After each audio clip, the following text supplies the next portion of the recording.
तो ये हमने कल भागवतम का प्रथम स्कंद के जो 19 अध्याय हैं उनका एक संक्षिप्त संक्षिप्त जस्ट रिवीजन किया था। तो आज हम जो दूसरा स्कंद जो हम पढ़ रहे हैं, चौथा अध्याय, तो उसके जो प्रथम 3 अध्याय हैं उनका भी जस्ट एक क्विक रिवीजन कर लेते हैं।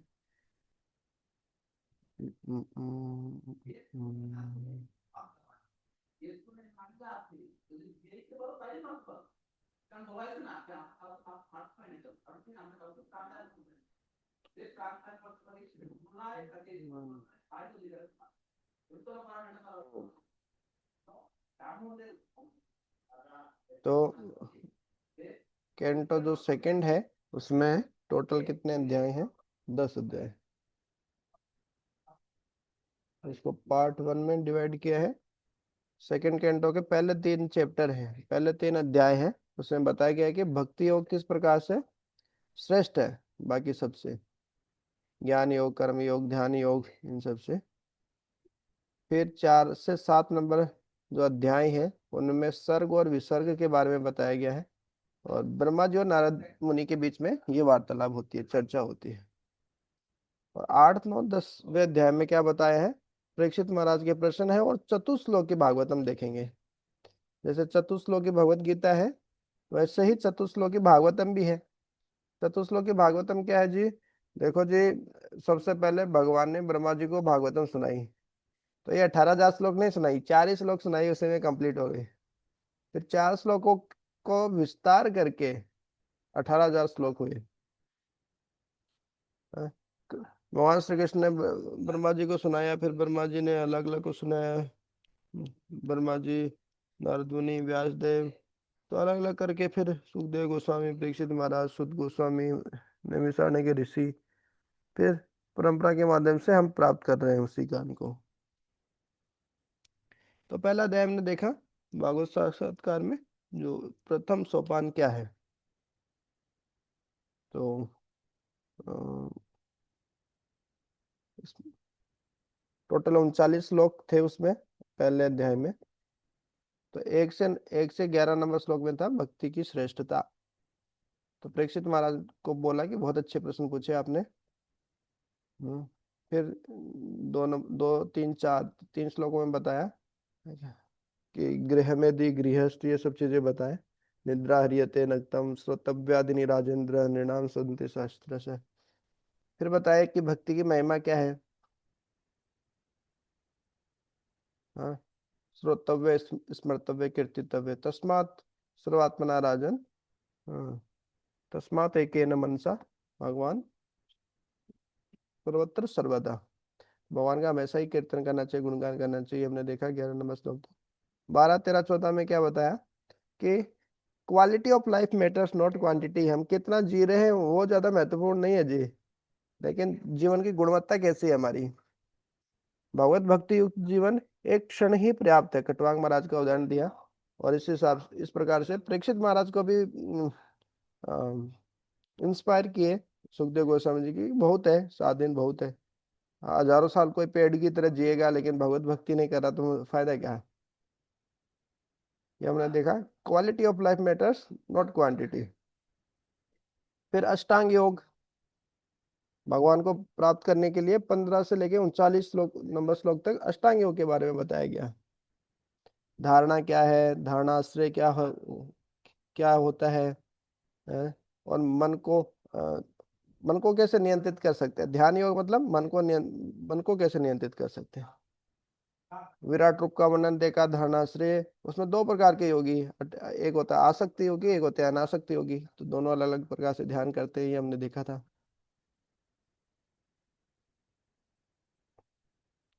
अष्टांग योग के ये यम, नियम, आसन, प्राणायाम, प्रत्याहार, धारणा, ध्यान, समाधि हमने देखा। यह मतलब क्या नहीं करना, नियम मतलब क्या करेंगे, आसन मतलब आसन लगाना, प्राणायाम मतलब ओम पर श्वासों का नियंत्रण, प्रत्याहार मतलब इंद्रियों को इंद्रियों के विषय से दूर करना, धारणा मतलब भगवान के रूप में ध्यान लगाना। और ध्यान में क्या धारणा, ध्यान में क्या होता है, भगवान के एक एक अंग पे ध्यान लगाते हैं। हाँ, भगवान के पूरे रूप, रूप की बजाय भगवान के एक एक अंग पे ध्यान लगाते हैं ध्यान के स्तर पे। और समाधि मतलब पूर्ण रूप से भगवान की भक्ति में लीन हो जाते हैं, अब्जॉर्ब हो जाते हैं। मन पूर्ण रूप से भगवान में लग जाता है और कहीं फिर नहीं भटकता, और कोई थॉट नहीं। ये हमने देखा था फिर उसी में कि देखिए जी, 14 लोक जो है, 14 लोकों के नाम क्या क्या है। पृथ्वी के नीचे क्या क्या लोक है। अतल वितल सुतल तलातल महातल रसातल पाताल। ये जो हमारा विराट रूप है, भगवान का जो विराट रूप है। बोलो, बोले धरती क्या है भगवान के विराट रूप का, है ना, हिप्स है, हिप्स है। फिर अतल क्या है, दोनों जंगाएं हैं, जंगाओं का ऊपरी भाग। वितल जंगाओं का निचला भाग, फिर घुटने हैं सुतल। फिर नीचे फिर टखने महातल, फिर एड़ियां और जो टोज है वो रसातल है। और पाताल क्या है, पैरों का तलवा जो है। और ऊपर के जो 6 लोक हैं पृथ्वी के, भूलोक भंवरलोक स्वर्गलोक महरलोक जनलोक तपलोक सत्यलोक, ये विराट रूप के अलग अलग ऊपर के अंग हो गए। तो ये विराट रूप है, वो लोग ध्यान करते हैं, वो योगी ध्यान करते हैं धारणा आश्रय में, जो भगवान के दिव्य रूप का ध्यान नहीं कर पाते हैं, मन भटकता बहुत है उनका। जैसे आसक्त योगी, भौतिक जगत से आसक्त योगी भगवान के विराट रूप का ध्यान करते हैं। और फिर विराट रूप के जो अलग अलग जो शरीर के अंग है, वो अलग अलग देवी देवता अलग अलग चीजें हैं। जैसे उनके आर्म्स हैं, वो इंद्र के द्वारा नेतृत्व के जाने वाले सारे देव देवता विराट रूप की भुजाएं हैं। भगवान विराट रूप के कान क्या है, दिग देवता है, ये सब चीजें, ये सब हमने पढ़े थे। इतने सारी चीजें, ये विराट रूप का वर्णन नहीं पढ़ा था हमने पहले अध्याय में, 15 से लेके 39 नंबर श्लोक तक। तो ये था, विराट रूप पे ध्यान करते हैं जो आसक्त योगी होते हैं। जो अनासक्त योगी होते हैं वो सीधा भगवान का ध्यान करते हैं। फिर दूसरा अध्याय हमने देखा था हृदय में भगवान के दर्शन। तो कर्म कांड, किस प्रकार से कर्म कांड को अस्वीकार किए। फिर परमात्मा का वर्णन आया कि परमात्मा की साइज कितनी होती है, परमात्मा का नाम क्या है, वो कैसे आभूषण पहनते हैं। परमात्मा का भी रूप है, वास्तव में क्षीरोदक्षाय विष्णु है, वही परमात्मा के रूप में रहते हैं। तो निराकारवादियों के लिए परमात्मा का कोई आकार नहीं होता, लेकिन भगवत भक्तों के लिए परमात्मा का रूप होता है, क्षीरोदक्षाय विष्णु। उनका उनका साइज कितना है, उनका नाम क्या है, क्या आभूषण पहनते हैं, सब कुछ बताया। 2 प्रकार के योगी, आसक्त योगी परमात्मा पे, अनासक्त योगी परमात्मा पे ध्यान करते हैं, आसक्त योगी विराट रूप पे ध्यान करते हैं। फिर अष्टांग योग के यम नियम आसन प्राणायाम प्रत्याहार ये सब बताया। फिर लब्धोप शांति स्तर क्या होता है, 60 चक्कर योग, ये हमने पढ़ा था। 60 चक्कर योग, मूलाधार चक्कर, स्वादिष्टान चक्कर, मणिपुर चक्कर, अनाहत चक्कर, सबसे ऊपर आज्ञा चक्कर जो होता है। हम्म, ये सभी हमने पढ़ा था कि भगवान के पास जाने के 2 रास्ते हैं।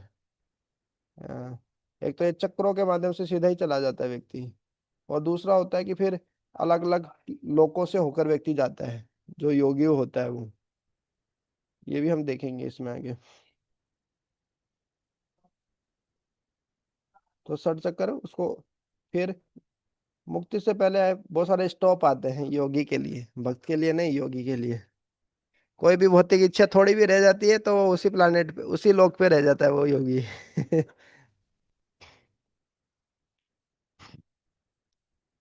और कैसे भक्ति ही सर्वश्रेष्ठ है, ये भी बताए। और सबको भक्ति ही करनी चाहिए। है काम सर्व काम मोक्ष काम दर्दी।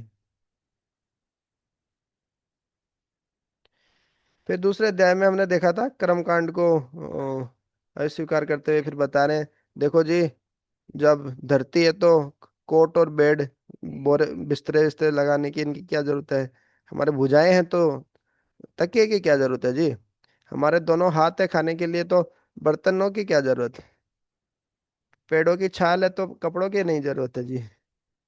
क्या पेड़, क्या बाहर रोड के ऊपर पुराने कपड़े नहीं मिलते। क्या पेड़ अभी भी फल फल फूल देना बंद कर दिए हैं। क्या नदियां सूख गई है। क्या पहाड़ों की गुफाएं बंद हो गई है? क्या भगवान अभी अपने शरणागत भक्तों की रक्षा करना बंद कर दिए हैं? हैं? तो आप क्यों अमीर लोगों की चापलूसी क्यों करते हो जी? तो ये सब चीजें सुखदेव गोस्वामी बोले। तो इस प्रकार से इन सब चीजों पे जब कोई व्यक्ति विश्वास रख के भगवान का ध्यान करता है, परमात्मा का ध्यान करता है, तो उसको मुक्ति मिल जाती है। ये सब विश्वास हो कि हाँ कि भगवान शरणागतों की रक्षा करते हैं, कहीं पे भी रह सकते हैं, भगवान जरूर रक्षा करेंगे।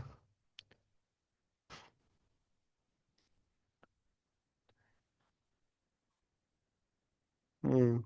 फिर 8 से 11 नंबर श्लोक में हमने देखा धारणाश्रय। जो एडवांस योगी होते हैं वो धारण धारण का उनका आश्रय क्या होता है। तो अनासक्त योगी होते हैं वो तो परमात्मा का ही ध्यान करते हैं। आसक्त योगी जो रहते हैं अटैच्ड योगी भौतिक जगत से, वो विराट रूप का ध्यान करते हैं। विराट रूप का वर्णन हमने ऊपर देखा। अलग अलग लोक उनके भगवान के अंग हैं। फिर अलग अलग एक एक भुजाएं, एक एक अंग भी अलग अलग देवी देवता हैं वगैरह वगैरह। तो 8 इंच होता है साइज परमात्मा का बताया है। हालांकि वो एक हमको समझाने के दृष्टिकोण से है। जो दिव्य चीजें हैं आत्मा परमात्मा उनको भौतिक भौतिक माप से माप नहीं सकते हैं वास्तव में। फिर उनके 4 हाथ होते हैं। शंख चक्र गदा पद्म धारण करते हैं। उनका मुंह कैसा है, भगवान कितने सुंदर है। बहुत सारे श्लोक थे जो राठौड़ प्रभु जी गा रहे थे। 4 लाइन में जो श्लोक रहते हैं स्तुति प्रार्थना टाइप में। तो भगवान का सुंदर रूप, भगवान की आंखें, भगवान के वस्त्र कैसे हैं, आभूषण कैसे हैं, भगवान के चरण कमलों के बारे में हमने पढ़ा था। भगवान की छाती पे कौस्तुभ मणि रहती है। ये सब चीजें हमने देखी थी। 8 9 10 11 4 श्लोकों में भगवान की सुंदरता का वर्णन देखा। तो परमात्मा फिर 12 13 14 में क्या देखा कि जो अनासक्त योगी होते हैं परमात्मा पे ध्यान करते हैं, और जो आसक्त योगी होते हैं विराट रूप पे ध्यान करते हैं। एक होता है क्रम मुक्ति। जो कि विराट रूप का जो ध्यान करते हैं आसक्त योगी, उनकी होती है क्रम मुक्ति। वो सीधे आध्यात्मिक जगत नहीं चले जाते। पहले स्वर्ग लोग जाएंगे, थोड़ी भी भौतिक इच्छा रही उनके अंदर तो चलो उनको लगेगा चलो ठीक है यहीं रह जाते हैं, थोड़ा भोग करते हैं। हालांकि वो बाकी लोगों की तरह नहीं होते जो पुण्य करके स्वर्ग लोग जाते हैं। लेकिन थोड़े समय के लिए फिर उधर ही रुक जाते हैं वो। थोड़ी भी भौतिक इच्छा रहेगी। फिर ऊपर के लोग ब्रह्म लोग जन लोग तप लोग वहां पे बड़े बड़ी तपस्या करने वाले योगियों को देखेंगे, उनसे आकर्षित हो जाएंगे तो वहीं रुक जाएंगे। थोड़ी भी भौतिक इच्छा रहेगी तो इस भौतिक जगत में ही रहना पड़ेगा। देख लीजिए आध्यात्मिक जगत जाना इतना आसान नहीं है जी। ये जो योगी होते हैं तो थोड़ी भी भौतिक इच्छा रहेगी तो वो जैसे ही ऊपर जाएंगे किसी ना किसी लोक में आकर्षित हो जाएंगे और फिर वहीं रहना पड़ेगा। यह है क्रम मुक्ति। जो विराट रूप पे ध्यान करते हैं योगी उनकी चर्चा हो रही है। तो पहला स्टॉप आएगा वैश्वानर लोक आएगा। सेकंड स्टॉप आएगा जैसे हम लिफ्ट से जाते हैं ना ऊपर, तो ऐसे स्टॉप आएंगे बीच बीच में और देखेंगे तो अरे यहाँ पे तो इतनी सुख सुविधा है, यहाँ पे तो ऐसा। तो कुछ भी भौतिक इच्छा होगी तो वहीं पे स्टॉप हो जाएंगे, वहीं पे रुक जाएंगे। फिर महरलोक ब्रह्मलोक। फिर ब्रह्मलोक वगैरह में कोई टेंशन नहीं है, कोई सफरिंग नहीं है, ये सब चीजें। फिर पंच तत्व को पार करके फिर महतत्व प्रदान, फिर ब्रह्मन में जाके मिलेंगे योगी, ब्रह्म ज्योति में जाएंगे।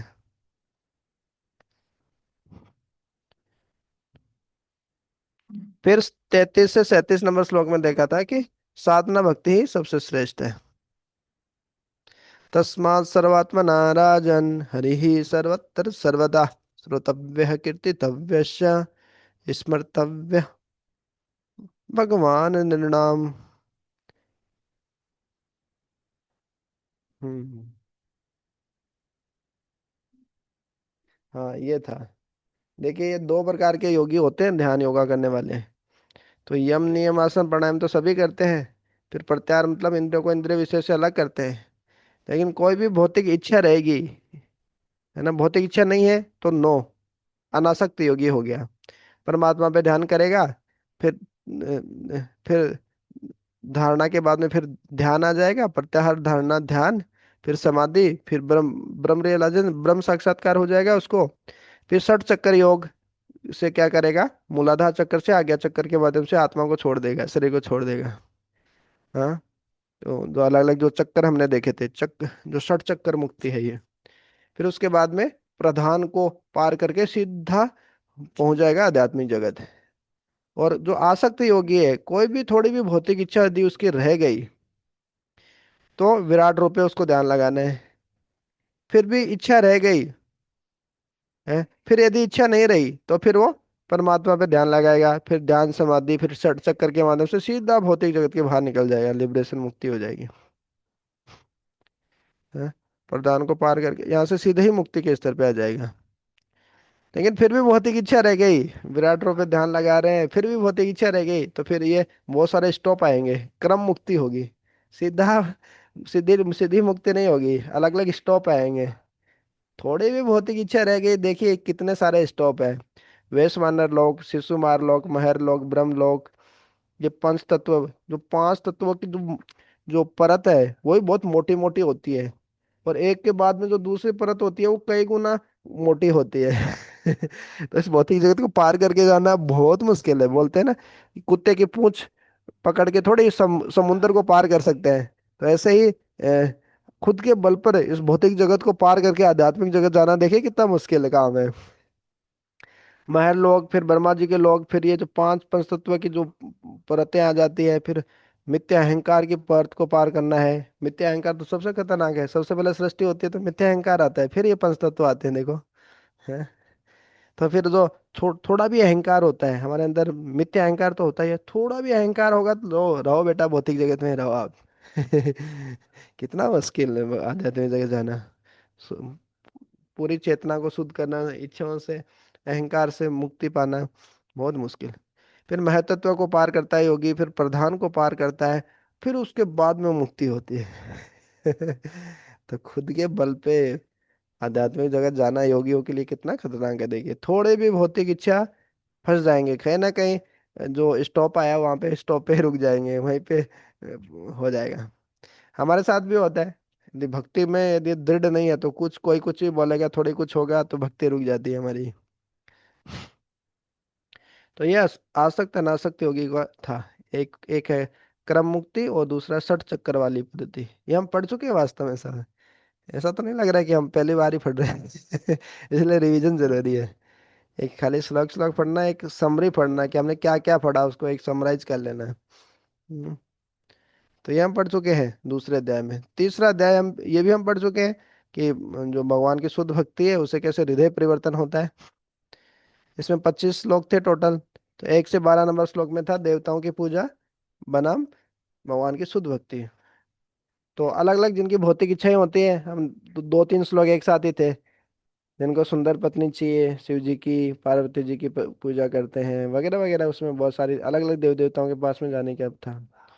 फिर थी कि भगवान की भक्ति तो अरे सबको ही करना चाहिए। अकाम है सर्व कामो वा मोक्ष काम उदार दे तीव्रेण भक्ति योगेन यजेत पुरुषम परमम। अकाम हो, कोई भौतिक इच्छा नहीं हो, कि सारी भौतिक इच्छा हो, कि मोक्ष मोक्ष मोक्ष की इच्छा हो, सबको करना चाहिए भक्ति। फिर 13 से 16 नंबर श्लोक में हमने देखा परीक्षित महाराज का महिमा वर्णन हुआ, और सुखदेव गोस्वामी का भी। फिर 17 से 19 नंबर श्लोक में हमने देखा कि जो भगवान हरि की कथा नहीं सुनते उनकी बुराई की गई थी। उनके कान सांप सांप के बिल के समान है, उनकी आंखें जो मोर के पंख पे आंखें होती है ना, वैसी आंखें, कोई मतलब नहीं है होने का। उनके पैर है, पेड़ के ठूंठ होता है ना जो खड़ा रहता है एक जगह, वो पेड़ के ठूंठ की तरह है, पेड़ के तने की तरह है। हम्म। तो अलग अलग जो शरीर के अंग सब बेकार है, बोले भक्ति में नहीं लगे तो। हम्म।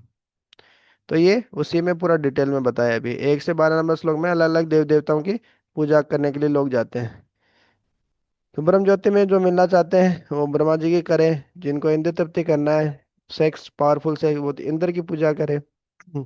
अच्छी संतान चाहिए, प्रजापति दक्ष की करे। अच्छा भाग्य चाहिए, दुर्गा देवी की पूजा करे।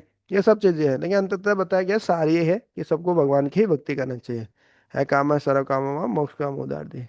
तो ये जो भगवान के जो अलग अलग प्रतिनिधि हैं वो भी अपने आप खुश हो जाएंगे।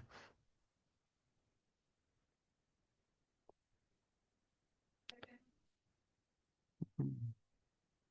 फिर ये जो बताए कि जो भगवान की कथा नहीं सुनते वो सांप के बिल के जैसे हैं, जो भगवान की कथा नहीं सुन के उनकी जीभ कैसी है जी, जो मेंढक की जीभ होती है वैसी है। और जो मुकुट पहने हैं बहुत बड़ा सा, सिर सिर झुकता नहीं उनका। तो बहुत बहुत बड़ा बोझ है बोले वो मुकुट। हम्म। और बहुत सुंदर सुंदर चूड़ियां पहनी है, आभूषण पहने हैं। तो एक मृत व्यक्ति को सजाने जैसा है बोले, जो यदि भक्ति नहीं कर रहे तो। आंखों के बारे में देखा, जो पैर है उनके बारे में देखा। और जो भगवत भक्ति नहीं कर रहा वो वास्तव में मृत व्यक्ति है बोले। और उसका हृदय क्या है, फौलाद का बना हुआ है, पिघलता ही नहीं है। भगवान का इतना नाम सुन रहे हैं, कुछ परिवर्तन ही नहीं आ रहा बोले। एकदम पाषाण हृदय बोले, पत्थर का हृदय उनका तो। हाँ, तो अभी हम अ, चौथा अध्याय पढ़ रहे हैं। और चौथे अध्याय में 4 श्लोक हमने देख लिए थे ना। तो उसमें सूत गोस्वामी बता रहे हैं कि व्हाट हैपन्स नेक्स्ट है, कि परीक्षित महाराज ने भगवान पे ध्यान लगाया। परीक्षित महाराज अपना घर परिवार सब त्याग दिए, छोड़ दिए थे। हाँ, तो ये 4 नंबर श्लोक तक हम देख लिए थे। ये 5 6 नंबर श्लोक तक हो गया था शायद।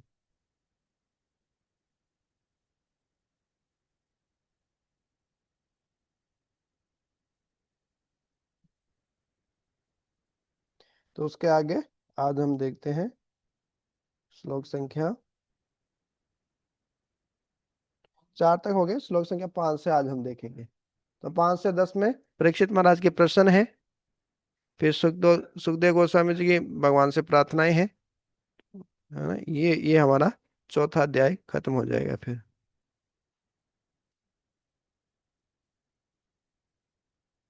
यहाँ पे परीक्षित महाराज प्रश्न पूछेंगे अभी 5 से 10 नंबर श्लोक में, कि भगवान सृष्टि कैसे करते हैं, भगवान अपनी ऊर्जा, हाँ, सब शक्तियों को कैसे लगाते हैं, भगवान अपना विस्तार कैसे करते हैं।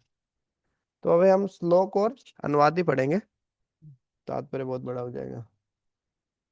यस प्रभु जी, 5 नंबर श्लोक से अपन पढ़ते हैं। हरे कृष्ण प्रभु जी, दंडवत प्रणाम। दंडवत।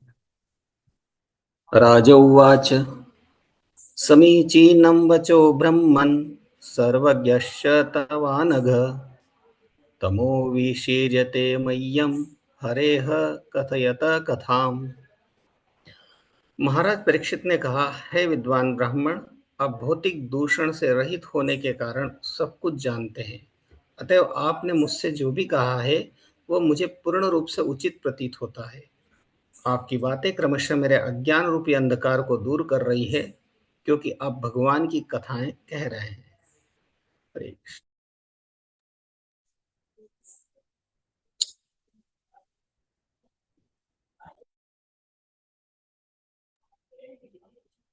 भूय एव विवित्सामि भगवान आत्ममायया यथेदं सृजते विश्वं दुर्विभाव्यमधीश्वरेह।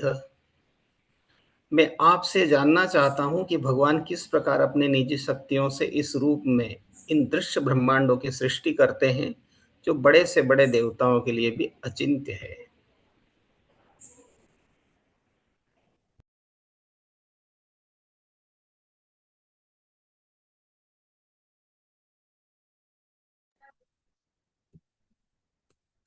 यथा गोपायति विभुर्यथा संयच्छते पुनः यां यां शक्तिमुपाश्रित्य पुरुशक्ति परः पुमान् आत्मानं क्रीडयन् क्रीडन् करोति विकरोति च।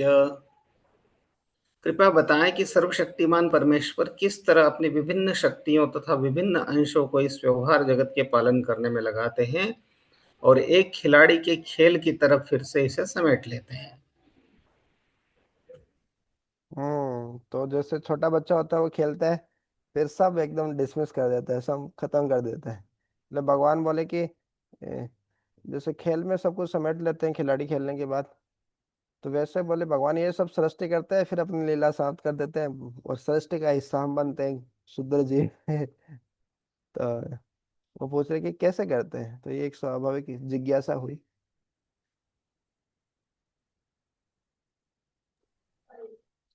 नूनं भगवतो ब्रह्मन् हरेरद्भुत कर्मणः दुर्विभाव्यमिवा भाति कविभिश्चापि चेष्टितम्। है विद्वान ब्राह्मण, भगवान के दिव्य कार्यकलाप अद्भुत हैं और वे अचिंत्य प्रतीत होते हैं। क्योंकि अनेक विद्वान पंडितों के अनेक प्रयास भी उन्हें समझने में अपर्याप्त सिद्ध हो रहे हैं।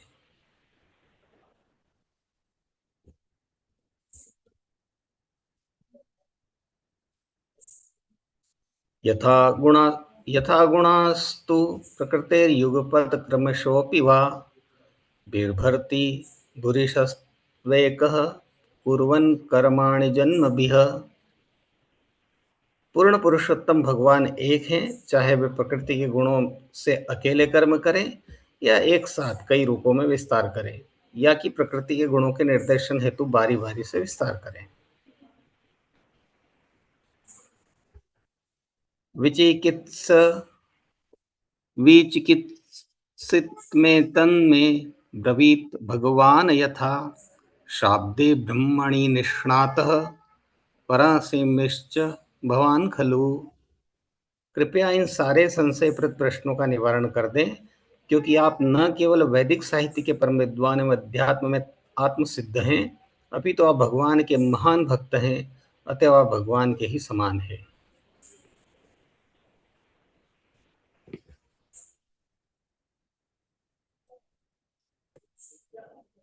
सुत उवाच इत्युपामन्त्रितो राज्ञा गुणानुकथने हरेः ऋषिकेश मनुस्मृत्य प्रतिवक्तुं प्रचक्रमे। सूत गोस्वामी ने कहा, जब राजा ने सुखदेव गोस्वामी से इस प्रकार प्रार्थना की कि वे भगवान की सृजनात्मक शक्ति का वर्णन करें, तो उन्होंने इंद्रियों के स्वामी श्री कृष्ण का ठीक से स्मरण किया और उपयुक्त उत्तर देने के लिए इस प्रकार बोले। श्री शुक उवाच नमः परस्मै पुरुषाय भूयसे तदुद्भव स्थान निरोध लीलया गृहीत शक्ति त्रिययाय देहिना मंतर्भवायानुपलक्ष्यवर्त्मने। सुखदेव गोस्वामी ने कहा, मैं उन पूर्ण पुरुषोत्तम भगवान को सादर नमस्कार करता हूँ जो भौतिक जगत की सृष्टि के लिए प्रकृति के 3 गुणों को स्वीकार करते हैं। वे प्रत्येक शरीर के भीतर निवास करने वाले परम पूर्ण हैं और उनकी गतियां अचिंत्य हैं। भूयो नमः सद्व्रजिनच्छिदे सता मसंभवायाखिल सत्त्वमूर्तये पुंसां पुनः पारमहंस आश्रमे व्यवस्थितानाम नुमब्रह्म दाशु से। मैं पुनः पूर्ण जगत रूप तथा अध्यात्म रूप उन भगवान को सादर नमस्कार करता हूँ जो पुण्यात्मा भक्तों को समस्त संकटों से मुक्ति दिलाने वाले तथा अभक्त असुरों की नास्तिक मनोवृत्ति की वृद्धि को विनष्ट करने वाले हैं। वे सर्वोच्च आध्यात्मिक सिद्धि प्राप्त योगियों को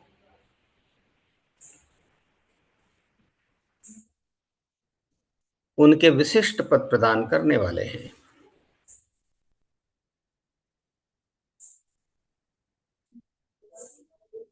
नमो नमस्ते वृषभाय सात्वतां विदूरकाष्ठाय मुहुकुयोगिनां निरस्तसाम्यातिशयेन राधसा स्वधामनि ब्रह्मणि संश्यते नमः। मैं उन्हें सादर नमस्कार करता हूँ जो यदुवंशियों के संगी हैं और अभक्तों के लिए सदैव समस्या बने रहते हैं। वे भौतिक तथा आध्यात्मिक दोनों जगतों के परम भोक्ता हैं, फिर भी वे वैकुंठ स्थित अपने धाम का भोग करते हैं। कोई भी उनके समतुल्य नहीं है, क्योंकि उनका दिव्य ऐश्वर्य अमाप्य है।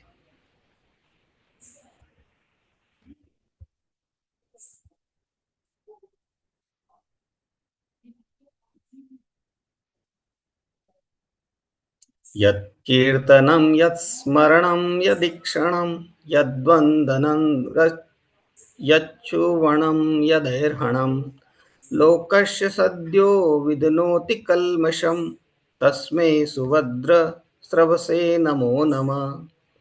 मैं उन सर्व मंगलमय भगवान श्री कृष्ण को सादर नमस्कार करता हूँ जिनके यशोगान स्मरण दर्शन वंदन श्रवण तथा पूजन से पाप करने वाले के सारे पाप फल तुरंत धुल जाते हैं।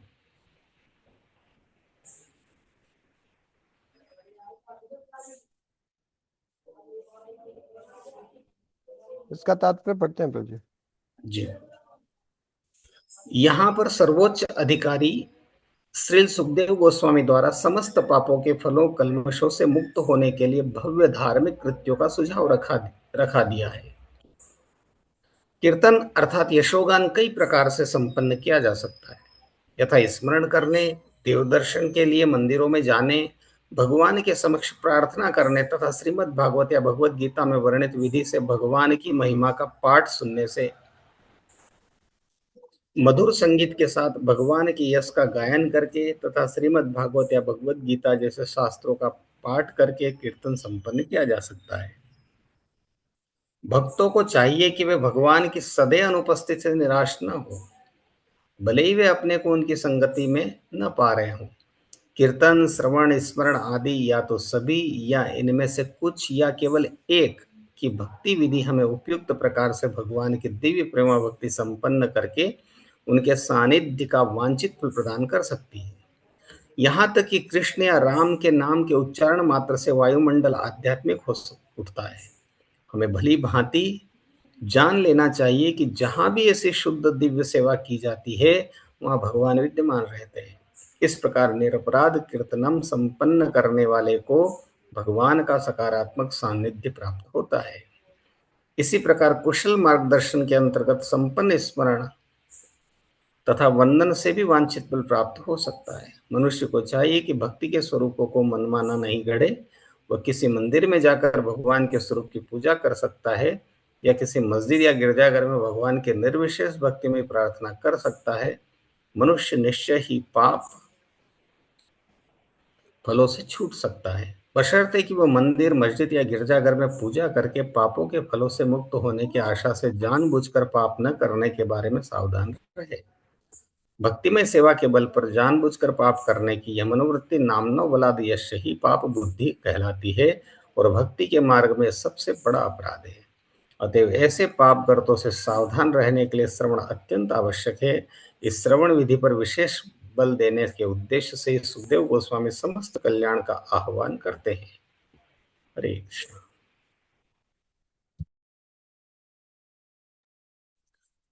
विचक्षणाय चरणोपसादनात् संगम युदस्यो भयतोऽन्तरात्मनः विन्दन्ति हि ब्रह्मगतिं गतक्लमान् तस्मै सुभद्र स्रवसे नमो नमः। मैं सर्व मंगलमय भगवान श्री कृष्ण को बारंबार प्रणाम करता हूँ। उनके चरण कमलों के शरण ग्रहण करने मात्र से उच्च कोटि के बुद्धिमान जन वर्तमान तथा भावी जगत की सारी आसक्तियों से छुटकारा पा सकते हैं और बिना किसी कठिनाई के आध्यात्मिक जगत की ओर अग्रसर होते हैं। भगवान श्री कृष्ण ने अर्जुन को या उन सबों को जो उनके अनन्य भक्त बनना चाहते हैं बारंबार उपदेश दिया है। उन्होंने भगवत गीता 18:64 से 66 में अपने अंतिम उपदेश में अत्यंत गुह्य उपदेश दिया है। सर्वगुह्यतमं भूयः शृणु मे परमं वचः इष्टोऽसि मे दृढ़मति ततो वक्ष्यामि ते हितम् मन्मना भव मद्भक्तो मद्याजी मां नमस्कुरु मामेवेशस्य सत्यं ते प्रतिजाने प्रियोऽसि मे सर्वधर्मान् परित्यज्य मामेकं शरणं व्रज अहं त्वां सर्वपापेभ्यो मोक्षयिष्यामि मा शुचः। हे प्रिय अर्जुन, तुम मुझे अत्यंत प्रिय हो, अतएव तुम्हारे ही कल्याण के लिए मैं अपने गुह्यतम उपदेश को प्रकट करूंगा। वह इस तरह है, तुम मेरे शुद्ध भक्त बन जाओ और मुझे आत्मसमर्पण कर दो। मैं तुम्हें पूर्ण आध्यात्मिक जीवन का वचन देता हूं जिससे तुम मेरी दिव्य प्रेमा भक्ति का नित्य अधिकार प्राप्त कर सकोगे। तुम अन्य सारी धार्मिकता की विधियां त्याग दो और एकमात्र मेरी शरण में आ जाओ और ये विश्वास करो कि मैं तुम्हें सारे पाप पूर्ण कृत्यों से बचाऊंगा और तुम्हारा उद्धार करूंगा। तुम तनिक भी चिंता न करो। जो लोग बुद्धिमान हैं वे भगवान के इस अंतिम उपदेश पर ध्यान देते हैं। आध्यात्मिक अनुभूति को ये ज्ञान कहलाती है और आत्मज्ञान इस दिशा में पहला कदम है। इसके बाद का कदम इस साक्षात्कार का है जो गुह्यतर ज्ञान कहलाता है। भगवत गीता के ज्ञान की चरम परिणति ईश साक्षात्कार है और जब कोई इस अवस्था को प्राप्त कर लेता है तो वह स्वेच्छा से भगवान का भक्त बनकर उनकी दिव्य प्रेमा भक्ति करने लगता है। भगवान की यह भक्ति सदैव इस प्रेम पर निर्भर रहती है और कर्म योग, ज्ञान योग या ध्यान योग में स्वीकृत औपचारिकता सेवा से भिन्न है। भगवत गीता में विभिन्न वर्ग के लोगों के लिए विभिन्न उपदेश हैं और वर्णाश्रम धर्म, संन्यास धर्म, यति धर्म, जीवन की विरक्ति अवस्था, इंद्रिय दमन, ध्यान, योगिक शक्तियों की सिद्धि इत्यादि के विभिन्न वर्णन मिलते हैं। किंतु जो व्यक्ति भगवान की सेवा करने के उद्देश्य से रागानुग प्रेम से उनकी शरण में आता है, वही वेदों में वर्णित ज्ञान के सार को आत्मसात कर पाता है। जो इस विधि को कौशल के साथ ग्रहण करता है, वह तुरंत जीवन की सिद्धि प्राप्त कर लेता है। यही जीवन सिद्धि ब्रह्म गति कहलाती है। जैसा कि श्रील जीव गोस्वामी ने वैदिक आश्वासनों के आधार पर बताया है, ब्रह्म गति का अर्थ है भगवान जैसा आध्यात्मिक रूप प्राप्त करना और उस रूप में मुक्त जीव परव्योम में किसी एक वैकुंठ लोक में नित्य निवास करता है। जीवन की यह सिद्धि भगवान के शुद्ध भक्त को सिद्धि की कठोर साधना किए बिना प्राप्त होती है। ऐसा भक्तिमय जीवन कीर्तनम, स्मरणम, ईक्षणम आदि से पूर्ण होता है, जैसा कि पिछले श्लोक में उल्लेख हुआ है। अतः मनुष्य को चाहिए कि भक्तिमय जीवन की शैली को ग्रहण करके विश्व के किसी भी भाग में मानव जीवन की किसी भी श्रेणी में सर्वोच्च सिद्धि प्राप्त करे।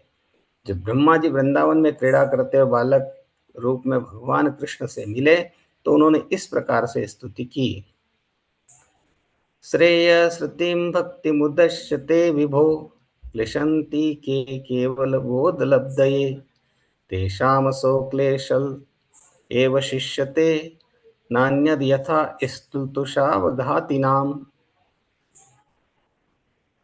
भागवत 10.14.4 भक्ति योग उच्च कोटि की सिद्धि है, जिसे बुद्धिमान व्यक्ति प्रचुर आध्यात्मिक कार्य के बदले में प्राप्त करता है।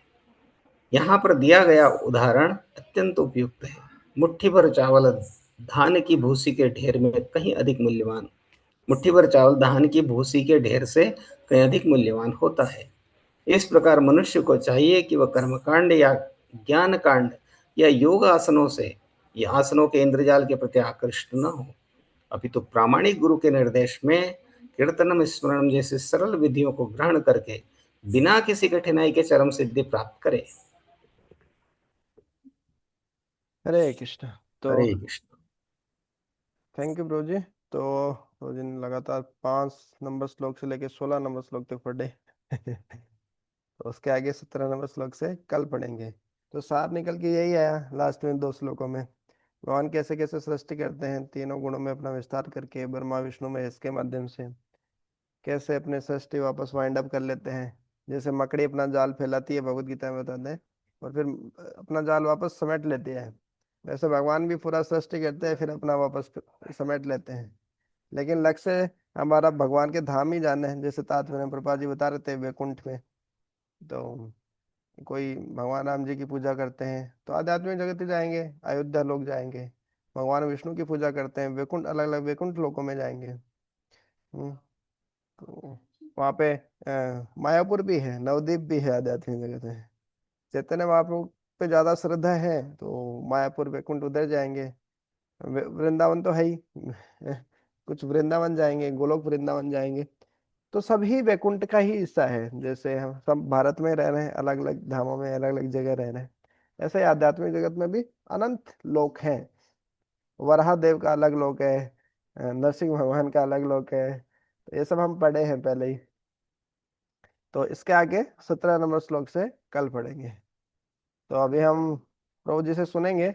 हमेशा थोड़ा कम समय मिलता है, तो आज प्रभु जी के पास थोड़ा समय है, 15-20 मिनट है। तो श्रीधर प्रभु जी से रामायण से कुछ सुनते हैं। रामनवमी आ रही है तो अब हमारी चेतना को थोड़ा तैयार करना है भगवान के स्वागत के लिए। हरे कृष्ण। हरे कृष्णा। प्रभु जी दंडवत प्रणाम के श्री चरणों में श्री को कोटि कोटि प्रणाम। सुन पा रहे हैं हमें प्रभु जी? जी प्रभु जी सुन पा रहे हैं। डॉक्टर प्रभु जी आप ही सुना दीजिए ना आज। प्रभु जी देखिए आप सुनाएंगे तो अच्छा है, नहीं तो फिर हम ऐसा राठौड़ प्रभु जी से निवेदन करेंगे फिर। ठीक है, जैसा आपका आदेश होगा पालन करेगा दास। अब यात्रा कांड का ही सुना देता हूँ आज। और हाँ हाँ जी ब्रो जी।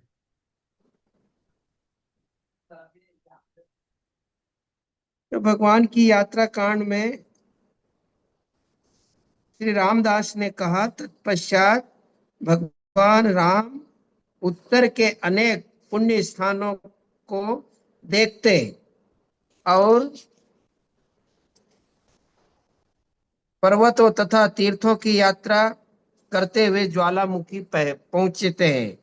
ज्वालामुखी ये उत्तर, इधर हिमाचल प्रदेश। फिर बहुत से स्थानों में होकर मणिकर्णिका गए और करतोया नदी में स्नान किया, पर वे यहाँ सुनकर कि उसे लांघने से प्रायश्चित करना होता है, आगे नहीं गए। कहा गया है कि कर्मनाशा के स्पर्श यात्रा से करतोया को लांघने गंडकी में हाथों से तैरने तथा धर्म का अपने मुख से बखान करने से मनुष्य का किया हुआ कर्म नष्ट हो जाता है। वहां से फिर देवप्रयाग जाते हैं। देवप्रयाग होकर अलकनंदा के किनारे किनारे मनुष्यों को मुक्तिदाता नर नारायण के दर्शन किए। फिर बद्री का आश्रम और केदारेश्वर के दर्शन किए। फिर श्री राम हिमाद्री पर गए, जो अनेक धातुओं का भंडार है वहां पर, और जहां अनेक देवता और गंधर्व रहते हैं।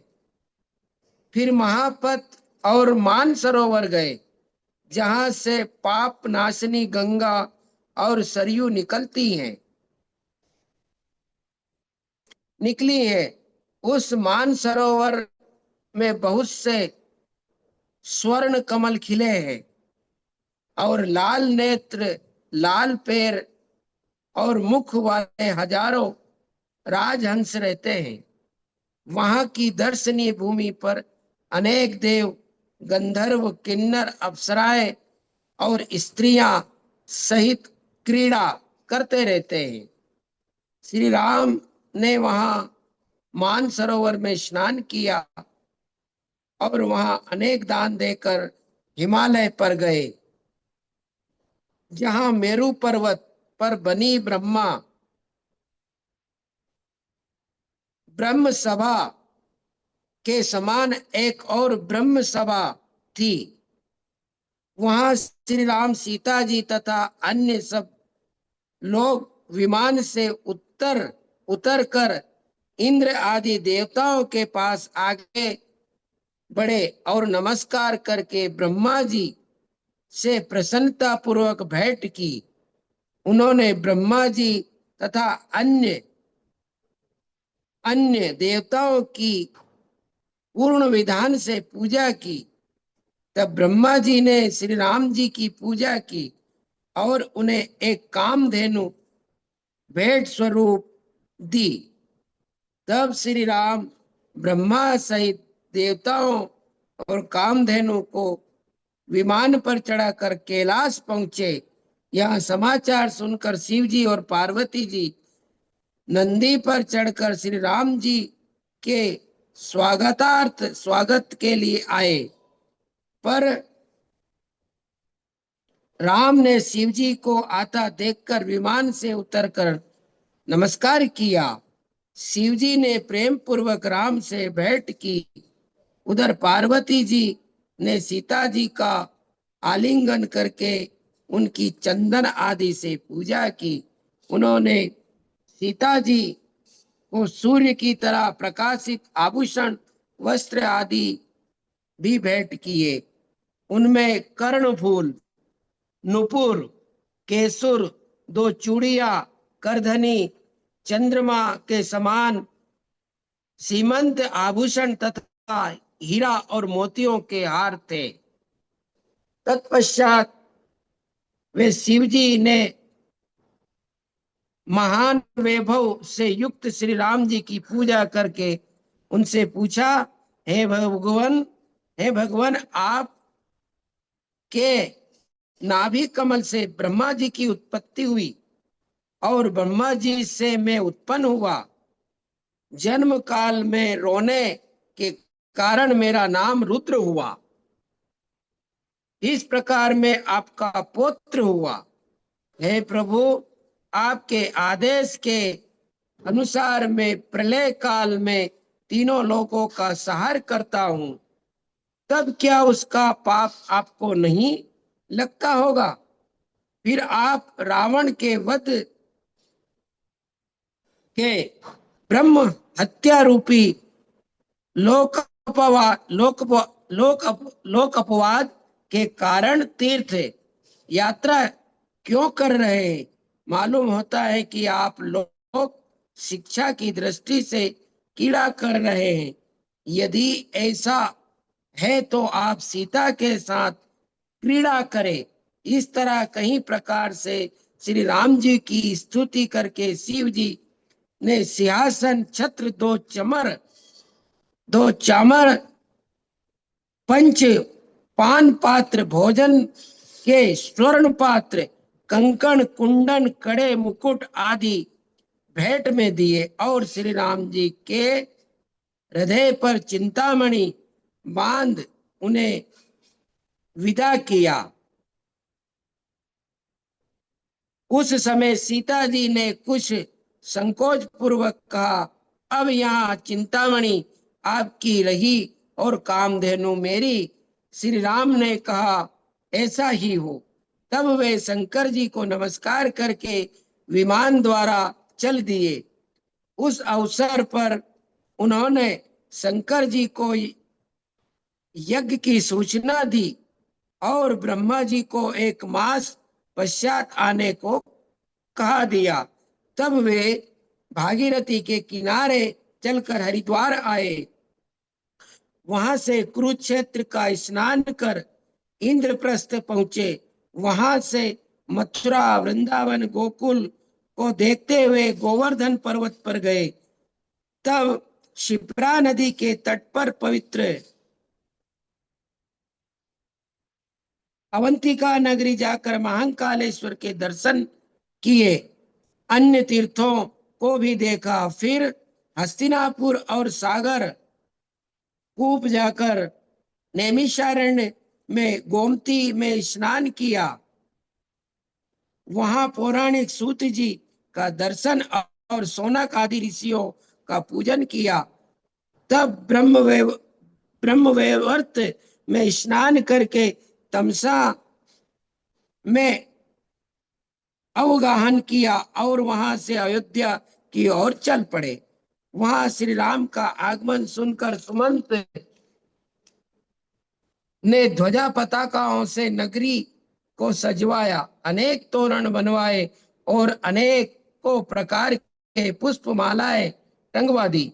समस्त नगर में रंग बिरंगी झंडियां बंधवाई।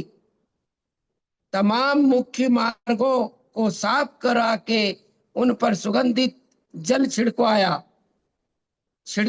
छिड़कवा दिए। अनेक रंगों के पुष्प बिछवाए। विशेष स्थानों पर दीपक और पूजा की सामग्री रखवा दी।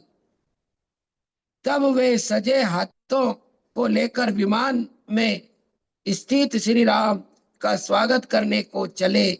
उन्होंने दंडवत प्रणाम करके श्री राम जी को अनेक मंगल पदार्थ भेंट किए। रामचंद्र ने सुमंत को प्रेम पूर्वक भेंटा, जिससे वह अपने को कृतकृत्य समझने लगा। तत्पश्चात श्री राम जी के गाजे बाजे, नर्तकियों के नाच गान और ब्राह्मणों के वेद घोष के साथ राम तीर्थ पर पधारे। यहाँ राम तीर्थ श्री राम के नित्य कर्म करने को निमित्त हुआ था। वहां उन्होंने गुरु वशिष्ठ जी के कथानुसार कथानुसार एक दिन उपवास दधि श्राद्ध किया और अनेक प्रकार के दान दिए। फिर तीसरे दिन भगवान राम विमान द्वारा अयोध्या के स्वर्ण निमित प्रचारों को लांघकर सुंदर भवनों से सुशोभित नगरी में पधारे, जो गलियों बाजारों चौराहों से बड़ी रमणीक जन पड़ती थी। बहुत समय पश्चात उन्होंने अपनी राजसभा का द्वार देखा।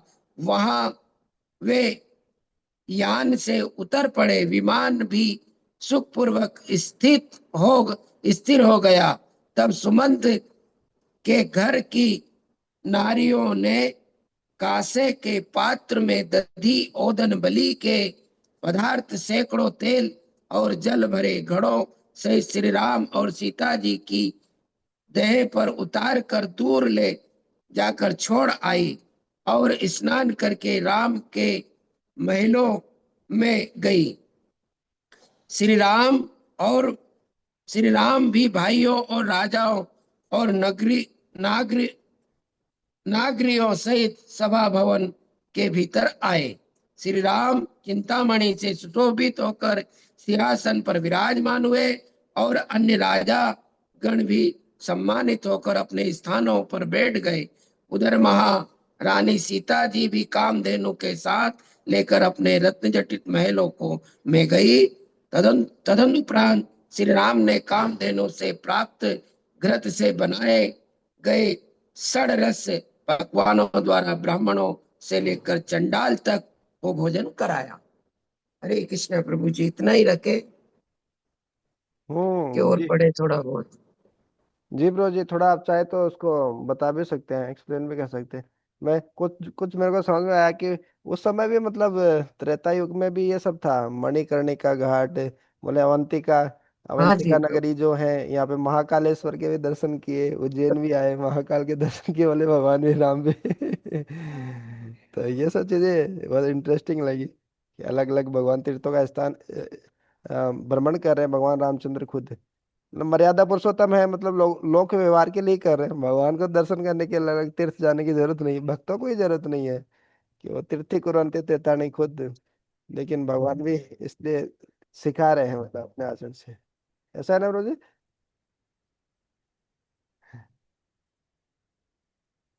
2-3 मिनट और है प्रभु जी, कुछ और अपना अनुभव कुछ और बता सकते हैं अलग अलग जो आपने पढ़ा उसके बारे में, और बहुत अच्छा लगा। हाँ, भगवान की यात्रा तो बहुत आनंदमय रही। और भगवान ने जब राज किया तो ऐसा बताते हैं कि 11,000 वर्ष तक भगवान ने शासन किया अयोध्या पर। उसके बाद फिर भगवान अपने धाम को प्रस्थान कर गए। वो तो सबको मालूम है ये कथा तो। धाम को जाने की बात तो सब सरयू में लेकर के चले गए थे सब, एक एक करके सब। फिर वो ब्रह्म में, भगवान विष्णु में समावित हो जाते हैं। हरे कृष्णा प्रभु जी, ये आप वाल्मीकि रामायण में से बता रहे हैं या जी कोई और? हाँ जी प्रभु जी, वाल्मीकि रामायण। अच्छा। इसमें संस्कृत और हिंदी दोनों होगा कि केवल हिंदी है? ऊपर संस्कृत है, फिर नीचे हिंदी है। जी। संस्कृत ये बहुत पुराना है हमारे पास में, आनंद रामायण के नाम से। बहुत सुंदर कथाएं हैं जो रामचरितमानस में नहीं है। और जो मतलब कभी किसी ने सुना नहीं जो रामचरितमानस में, तो उनको ऐसा लगता है कि अटपटा लगता है कि कहाँ से कौन से शास्त्र से सुना रहे। पर वाल्मीकि रामायण तो बहुत ही अद्भुत है ये। बिल्कुल। आदि कवि कहे गए हैं वाल्मीकि भगवान, आदि कवि, प्रारंभिक कवि। अब और इंद्र देवता की मेहरबानी हो रही है थोड़ी बहुत देर में, ऐसा लग रहा है। मौसम गड़बड़ हो रहा है। आंधी चल रही है, आंधी तूफान आ रहा है। इधर बारिश हो चुकी है ब्रो जी, आंधी आके बारिश हो चुकी है इधर। अच्छा, आपके यहाँ हो गई? हाँ। हाँ। जी, हमारे यहाँ भी बहुत अभी ओलावृष्टि भी हुई, 1 घंटे तक अच्छा, मूसलाधार। मूसलाधार बारिश हुई तेज हवा के साथ में। और अच्छा है कि क्लास के पूर्व वो जो है सामान्य भी हो गई सब चीजें। हरे कृष्ण। हाँ, तो वो तो यहाँ भी हो सकती है, भगवान की अगर कुछ कृपा है वो तो छोड़ेंगे थोड़ी, सभी को लेंगे काम में। ठीक है श्रीधर प्रभु जी, बहुत बहुत धन्यवाद आपका, बहुत अच्छे से राम कथा सुनाने के लिए। और अभी शायद आपकी दूसरी क्लास का भी समय हो गया, तो यही अपन रखते हैं। जी प्रभु। वाञ्छा कल्पतरुभ्यश्च कृपा सिंधु भविष्य पतितानां पावनेभ्यो वैष्णवेभ्यो नमो नमः। अनंत कोटि वैष्णव नंद की जय, श्रील प्रभुपाद की जय। निताई गौर प्रेमानंदे। हरि हरि बोल। हरि बोल, हरि हरि हरि।